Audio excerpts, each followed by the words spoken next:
날씨가 비가 오고 난 후라 엄청 맑았다. 봉정암에서 공룡능선 옆구리를 타고 오세암으로 가는 구간을 아직 못 가봤다. 백담사 위쪽 단풍도 궁금했다.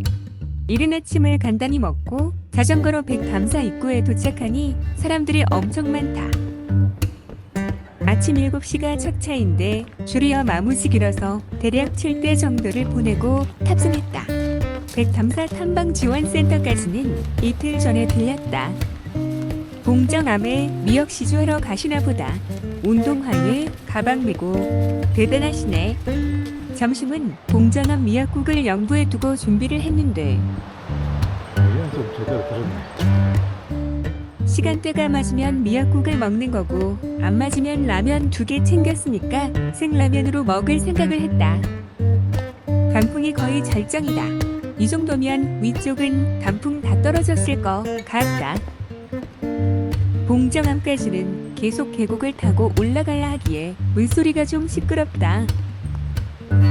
액션캠 소리가 별로여서 소리 부분만 일부러 낮췄다.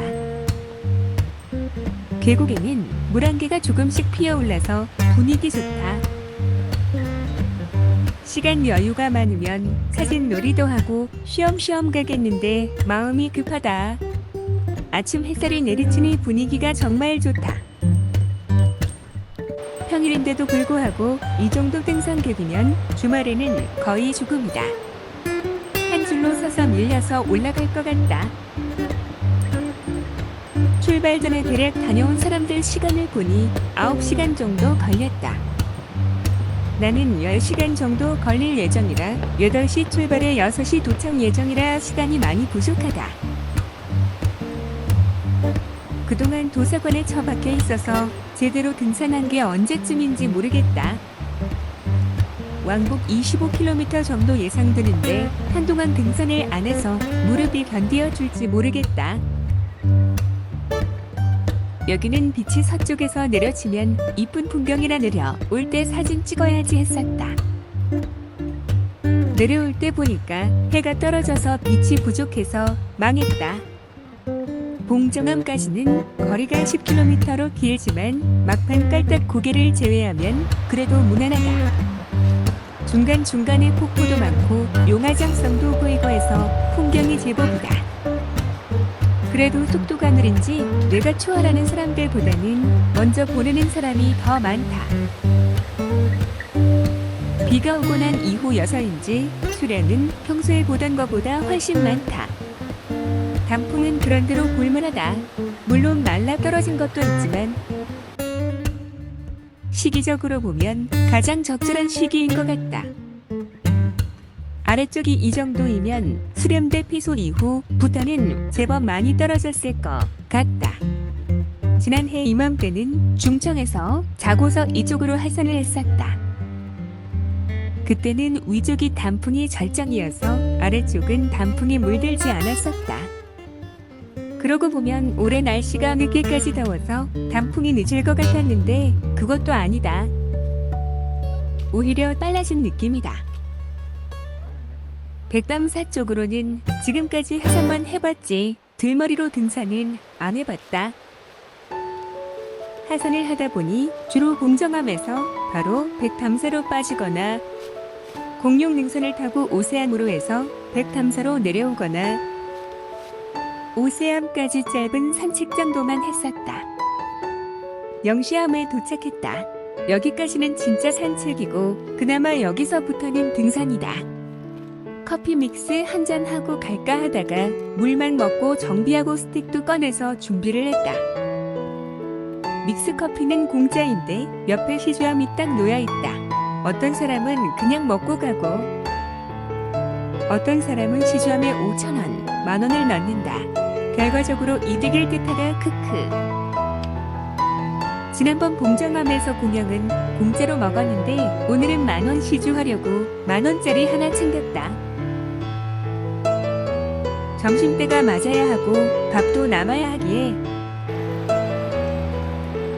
물 맑다. 꼭 점심 공양을 할 수 있다는 보장은 없다. 가서 보니 줄이 어마무지 길고 줄이 줄어드는 속도가 안 나와서 포기했지만 말이다. 풍경 좋고 햇살 좋고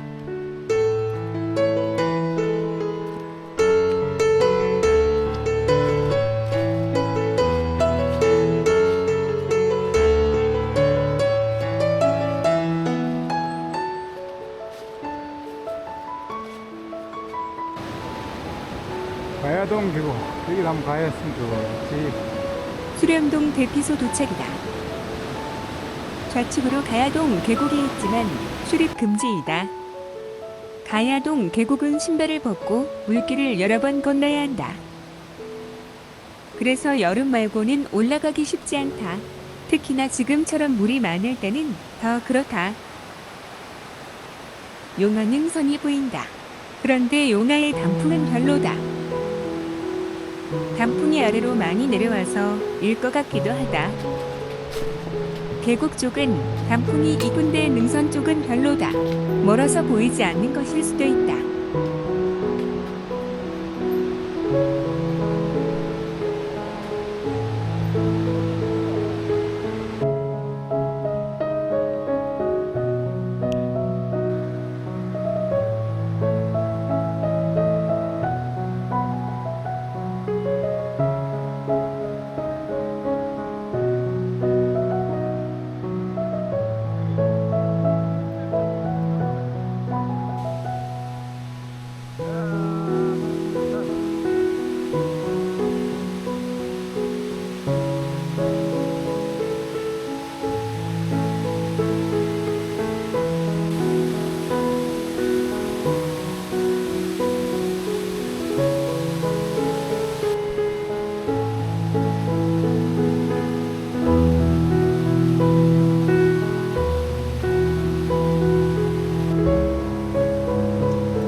폭포가 하나둘 나타나기 시작한다.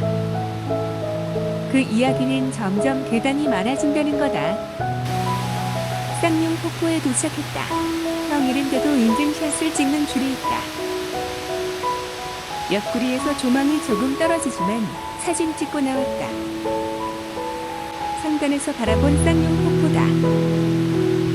지난해에는 수량이 적어서 상단에 내려서 구경까지 했었다. 올해는 수량이 많기도 했고 미끄러워 위험하다. 깔딱고개.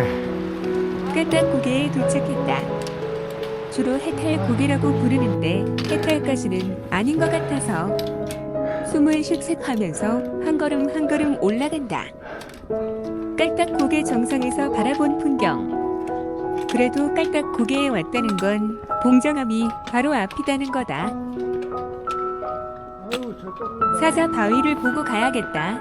얼마 안 올라도 되니까. 사자 바위에서의 조망이 일품이다. 하늘은 구름 한 점 없는 전형적인 가을 날씨이다. 사자 모양 같지 않은데 내 눈엔 봉정암에 도착하니 점심 공양줄이 엄청 길다. 지난번엔 아무도 없어서 공양이 쉬웠는데 줄이 줄어드는 속도가 너무 느리다. 포기다. 사리탑으로 올라갔다.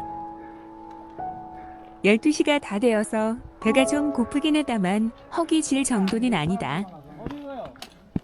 용화 장성 단풍도 별로다. 지난번엔 BGM에서 아쉬웠지만 오늘보다는 좋았다. 용화 장성은 끝내 못 갈 것 같다.